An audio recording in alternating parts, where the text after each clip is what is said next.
বিচ্ছেদের প্রায় 1 বছর পর আমি আমার প্রাক্তনকে মেসেজ দিয়ে বলছিলাম, আজকে আমার বিয়ে, আর আমার বিয়ের মাত্র বাকি 2 ঘন্টা আছে।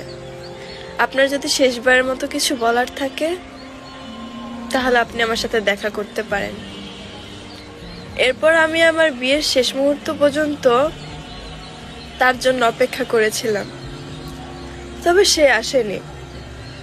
অথচ আমি ধরে নিয়েছিলাম হয়তো সে আমার উপরে অভিমান করে আসেনি। যাই হোক, এর ঠিক 2 বছর পর আমি আমার হাজবেন্ডের সাথে একটা কবরস্থানের সামনে দিয়ে যাচ্ছিলাম। তখন একটা কবরের দিকে তাকিয়ে দেখলাম আমার প্রাক্তনের নাম। নিচে লেখা ছিল বাইক অ্যাক্সিডেন্টে মারা গেছে। তারিখটা হচ্ছে আমার বিয়ের তারিখ। ওখানে আরো লেখা ছিল যে কোথাও তাড়াহুড়ো করে যাওয়ার টাইমে ট্রাকের সংঘর্ষণে অ্যাক্সিডেন্ট হয়।